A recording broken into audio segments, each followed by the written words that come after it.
Good morning, afternoon, evening, whenever you are listening to this podcast. But welcome to another edition of the End Zone Club. I wish I could drop one of Q's bombs for that. But hey, this is your host, Anthony Mitchell, and I am coming to you guys live. Actually, today I plan on doing not just one, but two episodes. Later on today, we have a very special guest who will be in the building with us, dropping some nuggets, if I could say that, on the political spectrum. I know a lot of times we think that politics are a no-touch subject, but I think you'll enjoy this one. I think we'll be able to walk through the annals of just current events and talk about some things that are hot and fresh on everybody's mind, but most importantly, to bring it back to a way we all can enjoy. But before I get into today's episode, let's go ahead and get the preliminaries out the way. And that is, wherever you are listening to this podcast, I encourage you to like, share, rate, subscribe. If you look in the bio, there is a link to support. The thing about your support is not only is it anonymous, but any amount helps. Do know that this podcast has reached the four corners of the world. And within saying that, your financial support and contributions help us to achieve our model all over the world, which is basically having conversations that are designed to push us from walking in potential to actually fulfilling our purpose. Real quickly on the potential and purpose piece. All of us are born with potential. Potential can be a very dangerous word, though. When you hear something has potential, sometimes it just puts us in a mind of all of the things that it has the capabilities of doing. You take a car that's got 140 miles an hour on the speedometer. It's got the potential to go very fast, but sometimes there are things that inhibit it, that block it, that keep it from reaching its full potential. Well, what does that mean? It hasn't gone 140 miles an hour yet. Well, that's the thing about purpose. Purpose helps you to go reach your full bandwidth at your full capabilities as fast as God designed for you to go. So we have conversations here that push us from... You got it. Thank you guys for filling in the blanks. But hey, it's the end of the year. It's the end of the year. Typically at the end of every year, or sometimes at the beginning, it just all depends on how time falls. Like, something we like to do to help us reach our potential is we do vision boards. Now, I do know sometimes in the church, especially, we understand that it's God that gives us vision. So a lot of us feel like through prayer, supplications, whatever you do, that alone is enough. Now, I'm not saying it's not enough. I'm not going to dictate to anybody in their faith what is enough. But as someone who was in the military, as someone who is trained with weapons, I do realize that some scopes for certain weapons sometimes bring about a higher efficiency rating. Got an opportunity to go to the range with a buddy of mine who is a policeman, and got a chance to shoot some pretty impressive stuff. Now, I'm not advocating violence when you hear me talk about shooting, but it is a way of life. There are some people that, of course, make a living and fill their refrigerators and freezers based upon what they're able to hunt. So that is a reality in life. But, of course, gun safety. All right. You guys get where I'm going. We got a chance to shoot some things that were pretty impressive, and I noticed for every different weapon we had, there was like a different scope, right? There was like a triple beam, there was a green beam on one, there was a red one, there was one that didn't have any enhanced scoperies there, it just had the sights. And I noticed with each weapon I shot differently. Took a lot of guesswork out.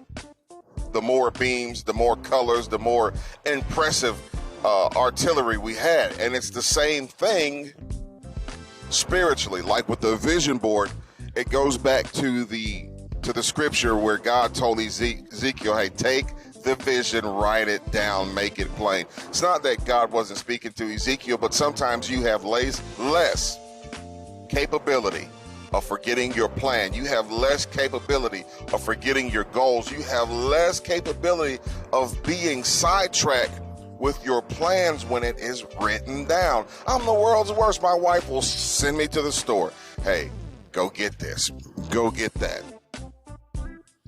I, Anthony Mitchell, get in said store, and the first thing I do is see something I want, or I see somebody I know that I haven't seen in a while, or there's some other weird distraction. I just posted on Instagram or social media, TikTok, right? We'll get to that in a minute. But my daughter and I went into Walmart.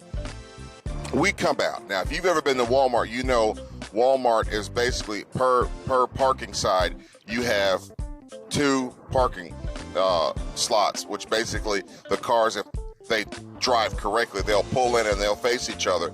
Basically they back out, go their separate direction. It helps the flow of traffic. Well, we come out of Walmart, and for some odd reason, there's 2 parking spots, and some random individual, God bless their soul, decides to pull into a parking lot, a space behind an individual who was properly parked, and they just parked their vehicle and walked away. So when we come out of Walmart, there's a bunch of people standing around the car shaking their heads. So I'm thinking, okay, maybe somebody's trying to get jumped off and they just can't get the car moved, or maybe somebody has had an accident or fallen asleep behind the wheel.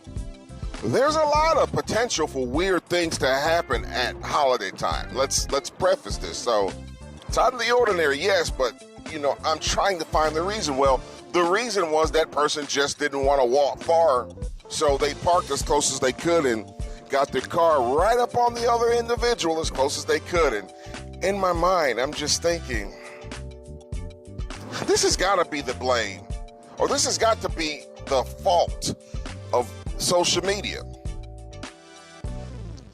Let's let that resonate for a minute, what I'm saying. I say this has got to be the fault of social media. I can't blame this on potentially people out here driving that shouldn't be driving. Oh, no. I can't blame this on, there's a possibility that people don't care sometimes anymore, that maybe they don't drive often or get out often. Maybe where they're from, anything is acceptable. But not where we live. One of the reasons I say that this has got to be the fault of social media, I was reading a statistic. This statistic says that the average American or human being, just going to stick it here in America, but that we as people spend an average of 2.5 hours per day on social media. 2.5 hours per day is more time than I or you spend eating, bathing, praying, exercising, sometimes even talking to our loved ones. That's a lot of time over the course of a day that we are shaped. Now, I don't know why everybody's on social media, but there's a strong chance that your time spent on social media is spent with a little bit of YouTube. I'm telling you, YouTube has made it. You can learn anything. I call it the university of YouTube. A lot of important things that shape how we as individuals socially interact with each other is now inhibited by the amount of time we spend on social media. Think about it. I think for the average believer, it's probably disheartening to think that I like to refer to social media as entertainment. However, there are a lot of positive things that come from it. Again, I do spend a lot of time on social media, but you have to understand, here comes my excuse, that for all that we do in the community, I spend a lot of time editing videos, promoting, advertising, reaching out to individuals to help us spread our wings. But it is what it is, but it factors into that 2.5 hours. But this reality that, of course, we always know that men should always pray, men and women, we should always pray. And sometimes that doesn't mean that your mouth is always moving, but that you're receptive, or you're in a position that if, there's something that God wants to impart into your life, into your spirit, that you are able to get that. Sometimes that comes in a lot of avenues of jobs. That social media has become a distraction because sometimes there's a download for you to do, for you to learn, for you to grow, for you to progress in your career field. But now it's easier to not pay attention as much to things that affect you, whether it's in your relationship, whether it's at work, whether it's just in your day-to-day, because social media, almost like the extension of a squid or an octopus, just wrapping its tentacles around you. That's what social media does. I have innocently posted something on social media. Now, this is a true story. Innocently posted something on social media. As soon as I hit send, I was in a room and I heard a bell go off on various individuals' phones. Didn't think much of it, and then a few moments later, after I hit send, the individuals all looked up at me and started smiling. And I'm like, okay, what's going on here? Come to find out, these individuals that I had no clue had, turned the notification bells on to what I posted, and they were following me pretty closely. That was different experience.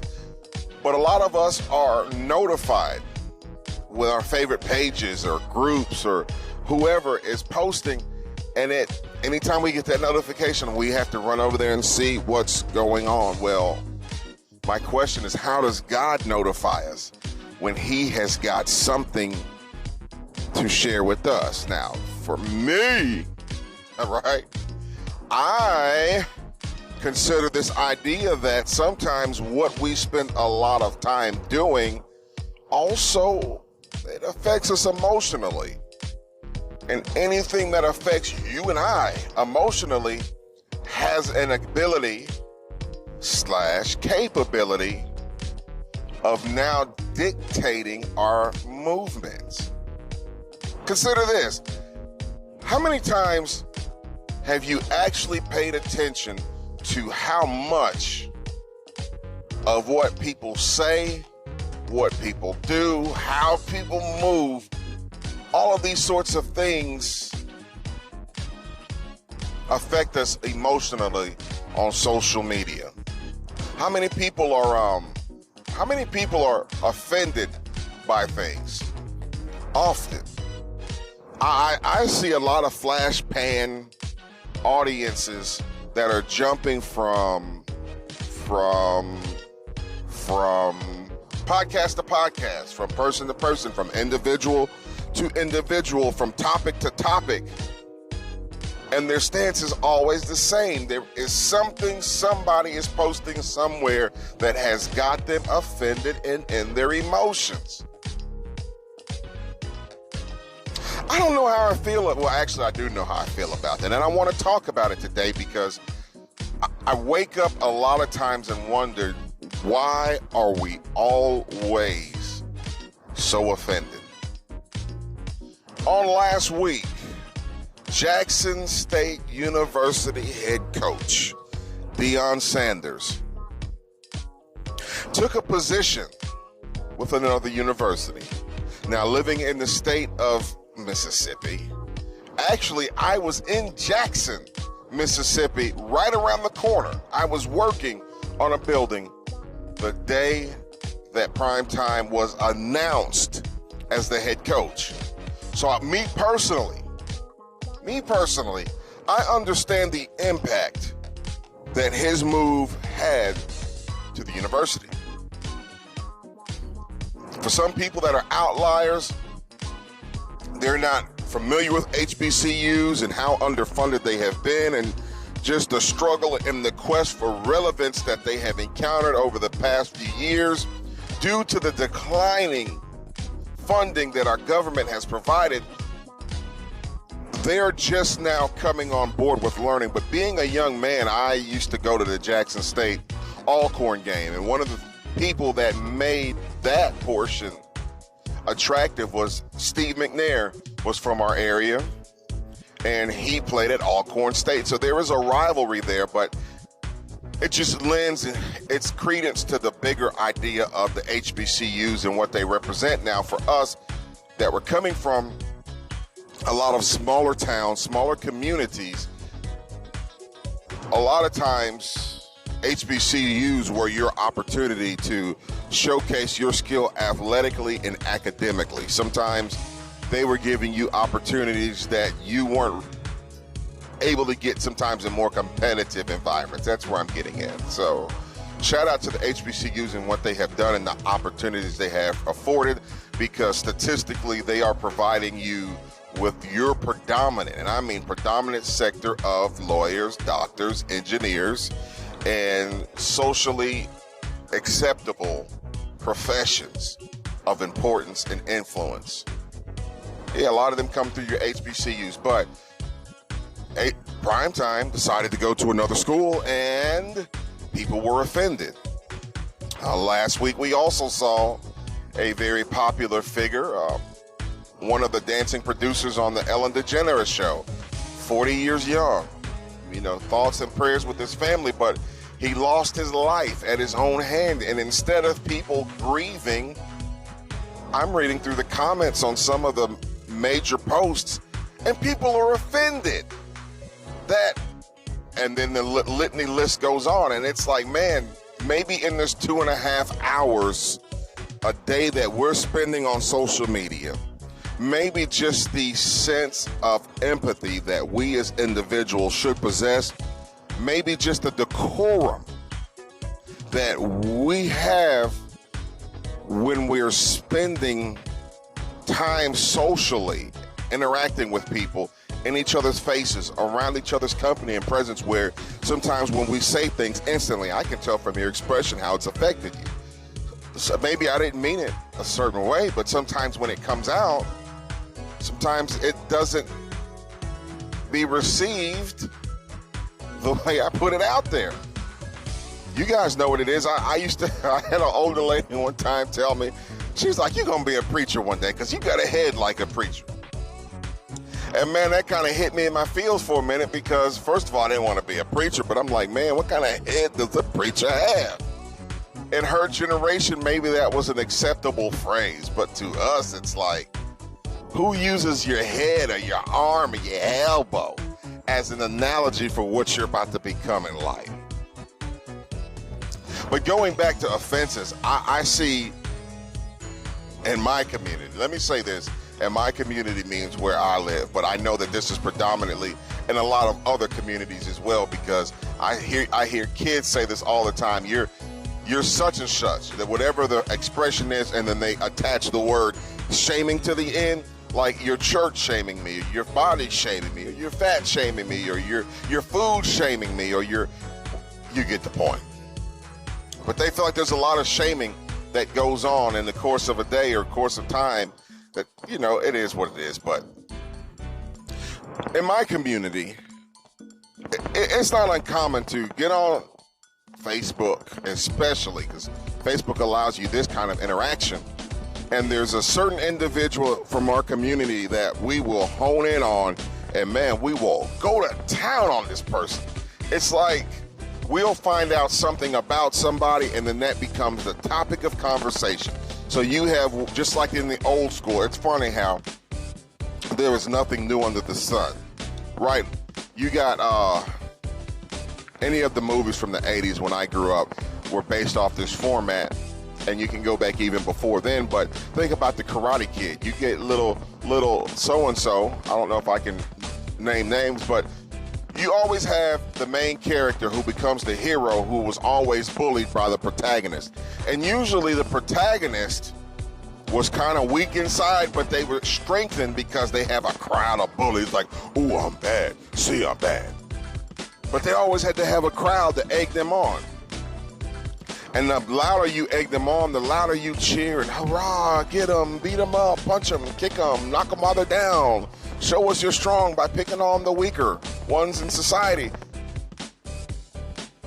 You see a lot of this herd mentality as we see the bullying going on, and people are picking on people and people around them are offended. It's like, man, when did we become so invested in other people's lives? Like, when did we become so emotionally invested on what somebody else has going on? Now, it is the right of us as believers to see things and pray about things that we know affects the heart of God. It's also our right as people and individual and concerned citizens to be good people, to be good individuals, but don't be the kind of person that you're so emotionally attached to social media that you consider it to be real life. It's entertainment. It's entertainment. And matter of fact, in the course of the 2.5 hours we spend per day, imagine if we took it and we cut it down to half an hour a day, and now we have 2 additional hours in our day to be more productive. Imagine with 2 hours a day, how much more you can learn a new language.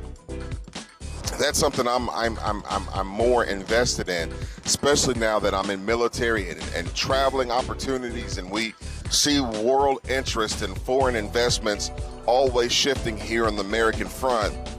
It pays to get on the forefront of some things and to learn some other languages.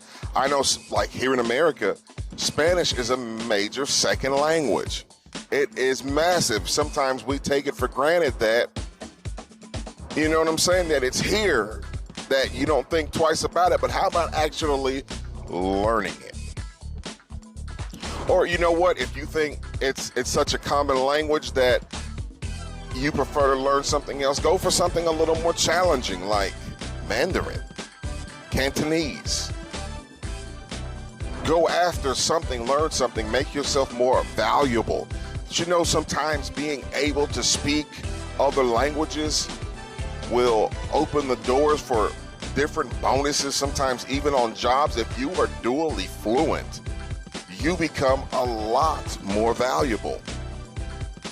Not just on jobs in churches. Why don't you learn sign language? There are a lot of churches that don't have signers, which are people that basically, as the pastor is preaching, he's or she is able to interpret the message with their hands and be able to bring good news to those who can't hear what's going on or may not have captions on their screen.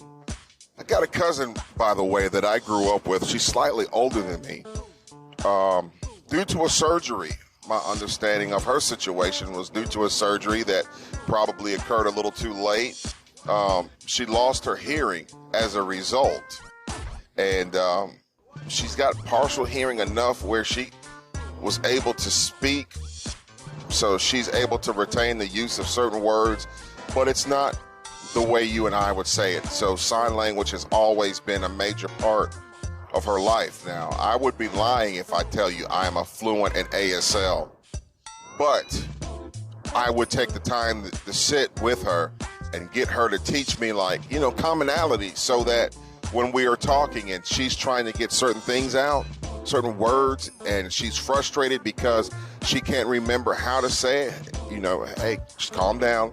Let's use our hands. And sometimes using our hands, it's more in her field. It makes her more comfortable speaking, and we're able to carry on these conversations. I would encourage you also to take this time to use some things, to use this time to invest in your ways in a way that makes you more productive, more efficient, more valuable at anything you do. Now, I spend a lot of my time, you guys know if you've listened to this podcast, I have an affinity for art, right? So I spend a lot of time watching the techniques of other artists. How I know what you're going after, but let me take in what you're trying to do. Let me see the approach you're taking when you hold the pencil, when you get your erasers, when you get your watercolors and all these different things out. I'm watching their approach to their art, and I'm taking it in, I'm soaking it in, and I'm wondering, okay, I maybe I can apply some of this technique to my art. I'm trying to get better because ultimately for me, I feel like my artwork provides me an opportunity of being able to grow financially. I feel like every gift, every task, every ability God gives us, if we hone it right, that not only will it give God glory, not only will it, people see what we do, whatever we're good at, and God gets glory, but it also opens the possibilities that we too financially can be blessed. Sometimes you can make a living as an artist. Sometimes you can make a living as a musician, or I think doctors have gifts. Like you see a surgeon that's got steady hands and can do open heart surgery with their eyes closed. That is a gift. When I hear a lawyer that is able to defend for the justice of the innocent, I think that's a gift. I hear some poets that are able to just take words and play with them in such a way. It's like, how did you do that? How did you take that one word and write a whole poem? And it was just as relevant the first time I heard you use it as it was 12 more times into your poem. That's a gift. And when you hone in on that gift, you can make a living. But again, whatever we do, there are always people that are going to be offended. I think a lot of that has to do with this reality that we no longer are living in real time and spaces. We're now behind this bubble that when we say things about others, a lot of times we're not able, as I made the analogy earlier, to see their expression, to know how it affects them. And sometimes we are so insulated in our feelings that we don't care about how my words might affect you. Now, I do have to issue an apology because all in fun and jest, I am a big athletic fan. However, I have poked so much fun at the fans of the Dallas Cowboys. I don't know if I have any sports fans that are listening, but for some odd reason, the Dallas Cowboys just seem to not able to get it right. And again, as a 49er fan, they have been a big rival to us since the 90s when I was growing up. But I know before then, we've had some historic bouts back in the 80s when Dwight Clark made the catch. But guys, I have poked fun at them so much, it's not even fun anymore. So for all of my Cowboy fan listeners who are listening, I apologize. But I will be honest, and I will say that I am not sure there's not a day when we see each other in the playoffs and all in fun, we have a little fun with it. Guys, I don't want to sidetrack away from today's topic, which is why are we so easily offended? Put the phones down for a moment. Go talk to people. Get back in the habit of understanding social clues. People should not be able to bully us through the internet. Nothing nobody says should be able to hurt our feelings. I sometimes welcome negative comments on social media, especially when I have a message I'm trying to get out, and I'm going to tell you why. And it depends on the negative connotation, right? So watch this. Almost every video that I have ever had that has gone viral, I found out that drama sells. That means sometimes people coming by and telling you, your post is stupid. I don't like this. I don't like the way you praise God. I don't like the way you clap your hands. Whatever, right? Whatever your gift is, whatever you're putting out there. A lot of times negativity will spur your algorithm. So I tell my kids sometimes they'll make posts, they're selling bracelets. They're very ambitious kids. Or my wife, she's got various mom lifestyle blogging content that she provides. And it never fails. You get somebody who doesn't know you, who has no investment in anything you've ever done, knows nothing about your story or why you're doing what you're doing. These individuals pop up and they have negative things to say. And in the beginning, it hurt my kids' feelings. But I'll sometimes show them, look at the positive that comes from it. So on one side, we are easily offended, and we bully people. We jump on people. We're mad about something and somebody and some phrase, some catchphrase, some soundbite that somebody has posted every day.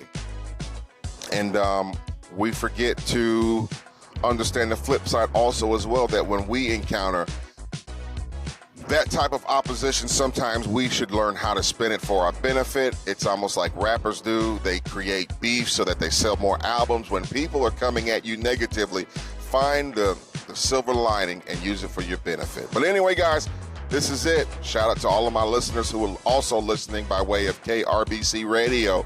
Hope this content finds you in good spirits. And until next episode, be blessed.